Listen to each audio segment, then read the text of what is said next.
வணக்கம். சற்று முன் கிடைக்கப்பெற்ற மிக முக்கியமான செய்தி ஒன்று வெளியாகி உள்ளது. 2வது நாள் சட்டசபை கூட்டத்தொடரில் இன்று கெத்தாக ஓபிஎஸ் அவர்கள் வருகை தந்துள்ளார். எடப்பாடி பழனிசாமி அவர்களோ அல்லது மற்ற அதிமுகவின் எம்எல்ஏக்களோ கலந்து கொள்ளவில்லை. இதனால் மக்கள் நிச்சயமாக அதிமுகவை புறக்கணிப்பார்கள் என்றும் ஓபிஎஸ் அவர்கள் தெரிவித்துள்ளார். ஏனென்றால் சட்டசபையில் தான் ஆளும் கட்சியினர்கள் தமிழக மக்களுக்கு என்ன நன்மைகளை செய்தார்கள், இன்னும் என்ன செய்ய வேண்டும், சொன்ன வாக்குறுதிகள் நிறைவேற்றப்பட்டதா என்ற ஒவ்வொரு கேள்விகளையும் கேட்கக்கூடிய இடம்.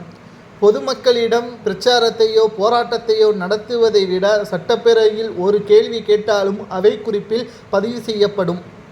ஆனால் எதிர்க்கட்சியாக இருக்கக்கூடிய அதிமுகவினர்கள் இதை செய்யாமல் வெளியேற்றம் செய்யப்படுவது நிச்சயமாக ஏற்றுக்கொள்ளப்படுவது சரியானதாக தெரியவில்லை.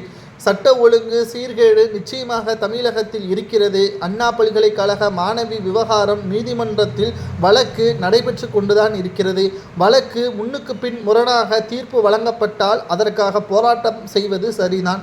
ஆனால் இன்னும் இறுதி தீர்ப்பு வெளியாகவில்லை. தனி குழு ஒன்றை அமைத்து உயர்நீதிமன்ற நீதிபதிகள் விசாரணையும் நடத்தி வருகிறார்கள். இப்பேற்பட்ட சூழலில் ஏன் தற்பொழுது சட்டசபையிலிருந்து வெளியேற்றம் செய்யப்பட வேண்டும்?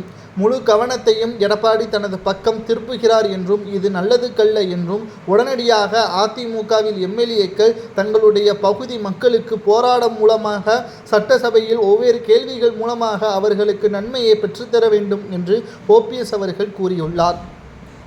ஏற்கனவே துணைத் தலைவராகத்தான் இருந்துள்ளார். தற்பொழுது அந்த பதவியிலிருந்து நீக்க வேண்டும் என்று சபாநாயகரிடம் முறையிட்ட எடப்பாடி பழனிசாமி அவர்களது கோரிக்கை தற்பொழுது ரத்து செய்யப்பட்டிருப்பதாகவும் இன்று துணைத் தலைவர் இருக்கையில்தான் ஓபிஎஸ் அவர்கள் அமர்ந்துள்ளார் என்ற தகவலும் தற்பொழுது வெளியாகியுள்ளது.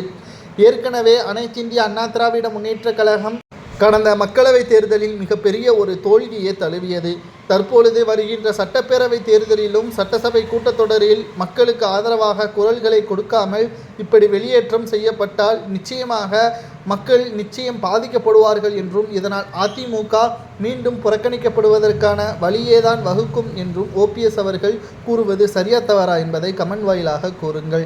அனைத்திந்திய அண்ணா திராவிட முன்னேற்ற கழகத்தை பொறுத்தளவிற்கு ஓபிஎஸ் அவர்கள் என்றைக்கும் நிலைத்திருப்பார் என்றும் வைத்திலிங்கம் அவர்கள் கூறியுள்ளார். எடப்பாடி தன்னுடைய பெயர் நிலைக்க வேண்டும், மக்களுக்கு தனது பெயரை தெரிவிக்க வேண்டும், போராட்டம் என்றாலே அது எடப்பாடி தான் என்று தெரிவிக்கக்கூடிய வகையில்தான் இவ்வாறு செய்து வருவதாகவும் இதனால் எந்த ஒரு பயனும் இல்லை என்றும் ஓபிஎஸ் அவர்கள் கூறுவது சரியா தவறா என்பதை மறக்காம கமெண்ட் வாயிலாக கூறுங்கள். இதுபோன்ற அரசியல் செய்திகளை தெரிந்து கொள்ள நமது சேனலுக்கு மறக்காம ஒரு சப்ஸ்கிரைப் மட்டும் பண்ணிருங்க. நன்றி, வணக்கம்.